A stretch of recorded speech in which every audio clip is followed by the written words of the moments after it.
Hello everyone, welcome to Lochan academy. Lochan academy में आपका स्वागत है।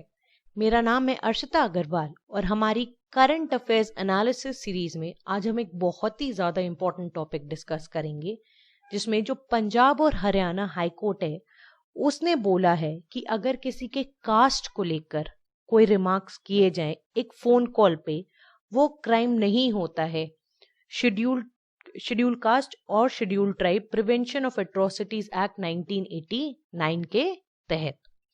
तो पंजाब और हरियाणा हाईकोर्ट ने बोला कि अगर मान लो कोई किसी को फोन कर रहा है, प्राइवेट में फोन कर रहा है और उसके कास्ट को लेकर बातें बोल रहा है, तो और वो किसी तीसरे आदमी ने नहीं सुना, तो वो एक क्राइम नहीं होता है। किस एक्ट के अकॉर्डिंग? वो है schedule caste and schedule tribes prevention of atrocities act 1989। अब ये क्या एक्ट है और क्या हाईकोर्ट की रूलिंग है, वो हम आगे लेक्चर में डिस्कस करेंगे। ठीक है, ऐसे ही आप हमारा डेली करंट अफेयर्स को सब्सक्राइब कर सकते हैं। जो ये पैकेज है वो वैसे ये ₹500 का है, पर अगर आप कोड अर्शिता यूज करेंगे यानी ARSHITA तो ये ₹400 का मिलेगा, यानी ₹100 का ऑफ। इसमें जो करंट अफेयर्स होते हैं वो हिंदी में डेली अपडेट होते हैं, और जो हिंदी के कैंडिडेट्स हैं यूपीएससी के लिए जो तैयारी कर रहे हैं उनके लिए बहुत ही ज़्यादा इम्पोर्टेंट है। तो ये लेक्चर भी आप ध्यान से सुनिएगा, क्योंकि ये आपके यूपीएससी मेंस इंटरव्यू के लिए बहुत इंपॉर्टेंट है, और ये एक आपका व्यू पॉइंट भी जनरेट करेगा किसी भी सिनेरियो को लेके। ठीक है, तो पहले देखते हैं न्यूज क्या है। So the Punjab and Haryana High Court has ruled that the use of caste-based remarks during a phone call does not constitute an offence under the Scheduled Caste and Scheduled Tribe Prevention of Atrocities Act 1989। तो अगर किसी की जाति को लेकर कोई phone call पे बोल रहा है, किसी ने फोन किया और प्राइवेट में उसे किसी की जाति को लेकर रिमार्क्स दे रहा है, तो वो एक ऑफेंस नहीं होगा इस एक्ट के तहत, यानी schedule caste and schedule tribes prevention of atrocities act 1989। It is a very important act. Now, तो अभी इसका बैकग्राउंड क्या था? तो अभी जो अक्यूज्ड है हमारे, तो जिन पे केस चल रहा है, उन्होंने जो विलेज है उसके सरपंच को उनको 2017 में फोन करके उनके कास्ट के ऊपर काफी कुछ बोल दिया। ठीक है, तो उनके ऊपर चार्जेस लगे जो अक्यूज्ड है उनके ऊपर, और ट्रायल चला मई 2019 में। Now before high court the accused argued, accused ने बोला कि ये जो टेलीफोन कॉल हुआ था ये प्राइवेट में हुआ था, पब्लिक में नहीं हुआ था, तो किसी और ने नहीं सुना, इसीलिए ये 1989 एक्ट के तहत नहीं आता है। तो ये जो पब्लिक व्यू टर्म है वो बहुत इंपॉर्टेंट है कि ये फोन कॉल पब्लिक व्यू में नहीं था। नो, तो जजमेंट क्या आई? तो अब जब अक्यूज ने बोला कि वो पब्लिक व्यू नहीं था, तो हाईकोर्ट ने भी कुछ बोला। तो section 3(1) sub clause S of SC/ST act, according to it, a person who abuses any member of a SC और ST by caste name in any place within public view.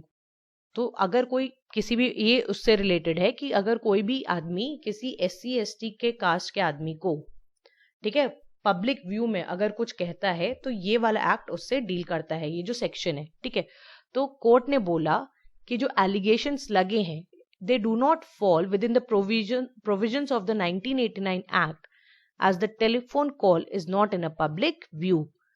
तो जो court है उसने बोला जो telephone call है वो public view में नहीं है। मतलब जो एक्ट हुआ, ये जो एक्ट ऑफ इंसल्ट या इंटिमिडेशन जो करने की कोशिश कर रहे थे कि इंसल्ट करना है, जो भी SC/ST कास्ट का था जिसको फोन किया था, वो अगर विजिबल हो या ऑडिबल हो टू द पब्लिक, या कोई देखे या सुने, पब्लिक में हो। ठीक है, और यहाँ पे जो वर्ड पब्लिक है ये ना कि प्लेस भी डिफाइन करता है, बल्कि but also to the subjects witnessing the incidents of insult और इंटिमिडेशन। तो जगह और लोग, पीपल, सबको लेके चलता है ये जो पब्लिक वर्ड है। तो अगर कोई किसी को फोन करके कुछ बोल रहा है तो वो चीज पब्लिक में होनी चाहिए, SC/ST को लेके, उस कास्ट में लेके, ठीक है। Now in the verdict, the court held that it must be alleged that the accused intentionally insulted or intimidated with the intention to humiliate a member of SC or ST in any public place to constitute as an offense under the act. तो उसने intentionally किया, insult करने की कोशिश, ये किसी ना किसी को बताना पड़ेगा, ठीक है। अब ऐसे में केस क्या हो सकता है, जो किसी पे इल्जाम लगा रहा है, मान लो पर्सन ए ने कॉल किया पर्सन बी को, इसने इल्जाम लगाया तो ये अक्यूज बन गया, ठीक है। हो सकता है ये छुपा रहा हो, ये झूठ बोल रहा हो, तो ऐसे में क्या होगा, तो इसलिए एक थर्ड पार्टी सी होना चाहिए जिसने ये फोन कॉल सुनी हो, तो प्रूफ कर पाएंगे, ठीक है। नाउ अब हम देखते हैं जो ये schedule caste and schedule tribes prevention of atrocities act 1989, ये क्या है। First, it has been enacted to prevent crimes against members of SC and ST and to provide for relief and rehabilitation to victims of such offenses. तो जो SC और ST के members हैं उनके against कोई भी क्राइम है उसको रोकना, और फिर अगर कोई विक्टिम बने तो उसको रिलीफ और रिहैबिलिटेट करना। Now, a person who is not a member of scheduled caste or a scheduled tribe and commits an offense listed in the act against a member of a scheduled caste or scheduled tribe is an offender. तो एक आदमी जो member नहीं है schedule caste और scheduled tribe का, लेकिन दूसरा जो उसका है उसके अगेंस्ट कुछ बोल रहा है, कर रहा है, तो वो एक ऑफेंडर हो जाएगा। और क्या क्या ऑफेंसेस हो सकते हैं वो भी एक्ट में लिस्टेड है। पहला, फोर्स टू ईट और ड्रिंक एन ऑफेंसिव और अनईटेबल सब्सटेंस, कुछ ऐसा खाने को या पीने को बोलना जो आप खा नहीं सकते, और या उस एक पर्टिकुलर आदमी के लिए वो ऑफेंसिव है, ठीक है। मान लो किसी वेजिटेरियन को आप नॉन वेज खिला दो तो ये उसके लिए ऑफेंसिव हो जाएगा, वैसे ही, बस this is just an example, okay. Now, caused annoyance, injury or insult by an excreta or waste matter being dumped in his premises or neighborhood, तो किसी के घर में या उसके आसपास के रीजन में कुछ ऐसा डाल दिया, वेस्ट मटेरियल डाल दिया जिससे उसको गुस्सा आ रहा है या उसको इंसल्ट हो रही है या चोट लग जा रही है, तो वो परेडेड नेकेड और विद पेंटेड फेस और बॉडी, तो आपने क्या किया, जैसे मूवीज वगैरह में नहीं दिखाते कि मुंह काला कर दिया, इंक लगा दी, इंक पोत देते हैं, तो वैसा ही कुछ पेंट कर दिया फेस पे, बॉडी पे, या नेकेड परेड कराया, तो वो एक ऑफेंस है। फिर wrongfully deprived of cultivation of his land, अगर वो कल्टिवेट करना चाह रहा है, कोई भी वो उसकी खेत जमीन है उस पर कल्टिवेट करना चाह रहा है और उसको डिप्राइव किया जा रहा है कि वो नहीं कर सकता, तो वो भी एक ऑफेंस बन जाता है। तो जो भी ऐसा काम करेगा वो ऑफेंडर बन जाएगा, ठीक है।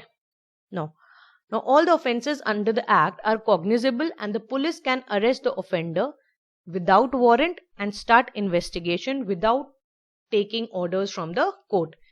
तो पुलिस अरेस्ट कर सकती है ऑफेंडर को, वारंट की जरूरत नहीं है, और इन्वेस्टिगेशन भी शुरू कर सकती है, और इसके लिए कोर्ट से ऑर्डर लेने की जरूरत भी नहीं पड़ेगी।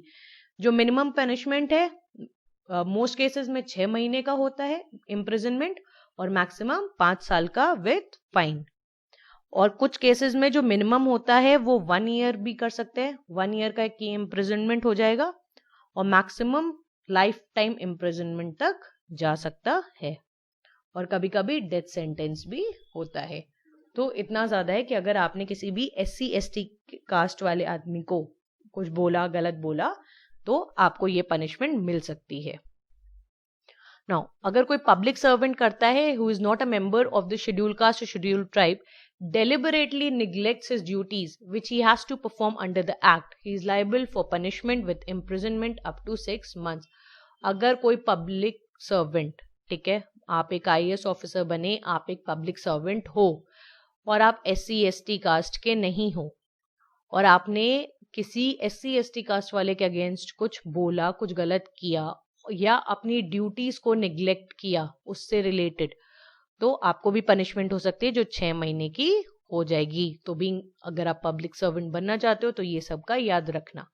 Now, the provision of anticipatory bail is not available to the offender under the act. तो ऐसा नहीं है कि जो आपको बेल मिल जाएगी, 6 महीने की सजा है तो 6 महीने की सजा पूरी करनी होगी, और आप पब्लिक सर्वेंट बन जाते हो, IAS बन जाते हो, तो ये आपके सर्विस रिकॉर्ड पे एक धब्बा हो जाएगा. ठीक है.